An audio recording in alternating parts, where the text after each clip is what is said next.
Hello guys, संख्या पत्ती वर्ग 10 धनात्मक पूर्णांकों का रूप वीडियो 6 में आपको हम बताने जा रहे हैं। फर्स्ट है प्रत्येक धनात्मक सम पूर्णांकों का रूप 2q होता है। इसे आप जरूर शेयर कर लो, परीक्षा में पूछता है 1 नंबर का सवाल में बहुविकल्पीय में, किंतु मैं यहाँ बहुविकल्पीय नहीं दे रहा हूँ, आप सीधे कथन के रूप में याद कर लो। तो फर्स्ट है प्रत्येक धनात्मक सम पूर्णांकों का रूप 2q होता है। दूसरा प्रत्येक धनात्मक विषम पूर्णांकों का रूप 2q + 1 होता है। तीसरा है प्रत्येक धनात्मक सम पूर्णांकों का वर्ग रूप 4q होता है। चौथा है प्रत्येक धनात्मक विषम पूर्णांकों का वर्ग रूप 4q + 1 होता है। एक धनात्मक पूर्णांक 6q + 1 या 6q + 3 या 6q + 5 के रूप का होता है।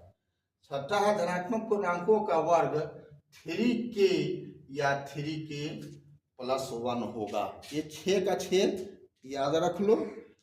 अब मैं इसे बारी बारी से आपको समझाने की कोशिश करता हूँ।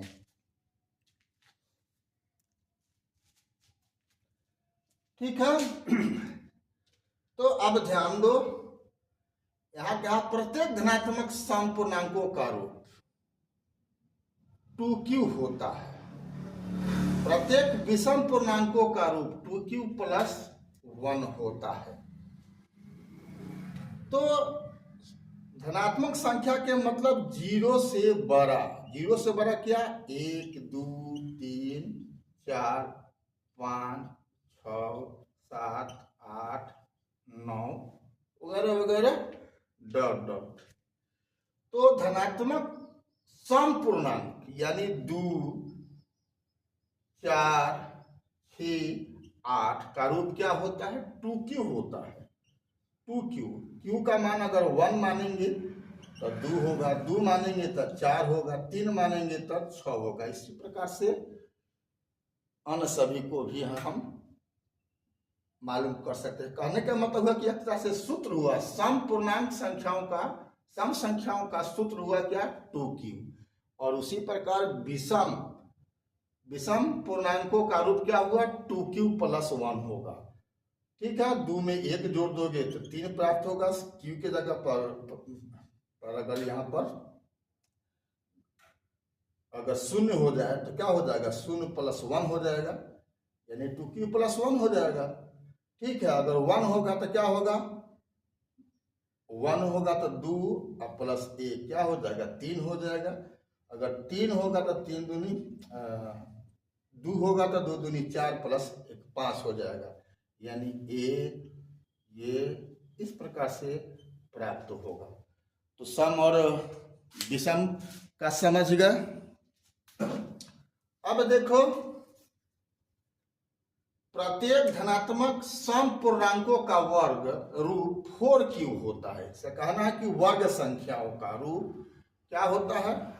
4q होता है, वर्ग संख्या।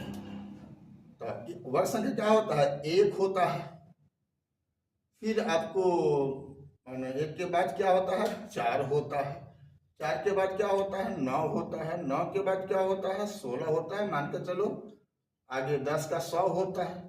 हम 100 की बात करें तो 100 एक वर्ग संख्या है, तो 100 को हम लिख सकते हैं 4 × 25, 4 × 25 + 0। तो ये कहा कि 4q होता है, तो यहां पर क्या होगा? 4q, q का मान यहां पर क्या हुआ? 25 + 0 हुआ। ठीक है, आप 121 की बात करोगे, वो भी है, तो क्या हो जाएगा? इसमें 4 से भाग कर दो तो क्या होगा? 4 × 30 + 0। 30 + 0 क्या हो गया? एक अलग पूर्णांक संख्या हो गया, लेकिन 4 गुना कोई ना कोई तो पूर्णांक ना आएगा। तो यही कहने का मतलब हो गया। तो आपको ये रूप पूछता है परीक्षा में 1 नंबर का। उसी ढंग से विषम पूर्णांकों का क्या हो जाएगा? 4q + 1 होगा। यहाँ कह रहा है कि एक धनात्मक पूर्णांक 6q+1 या 6q+3 या 6q+5 के रूप में होता है। तो आपको परीक्षा में ये सब सिद्ध करने के लिए भी पूछ सकता है। हालांकि अभी का जो मॉडल है पूछने का, उसमें इतना टाइम नहीं है कि सिद्ध करने के लिए पूछे। आपको पूछता है सिद्ध करें कि √3 अपरिमेय संख्या है, √5 अपरिमेय संख्या है, √3 अपरिमेय संख्या है, वगैरह वगैरह। तो एक नंबरिया के दृष्टिकोण से आपको याद कर लेना है। उसी प्रकार से धनात्मक पूर्णांकों का वर्ग क्या होता है, 3k या 3k+1 होगा।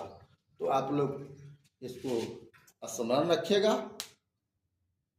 आज के बाद हम अब नया क्लास शुरू करने की कोशिश करेंगे। जो संख्या पद्धति से बताना था मोटा मोटी मैं बता चुका हूँ जो महत्वपूर्ण चीज़ है। अब आगे का हम किसी अन्य विषय की हम चर्चा करेंगे। अगर अभी तक आप लोगों ने हमारे profile BKR Kushwaha Facebook, Instagram और यूट्यूब पर आपने फॉलो नहीं किया है, सब्सक्राइब नहीं किया है, तो आप यथाशीघ्र कर दें। तब तक के लिए नमस्कार।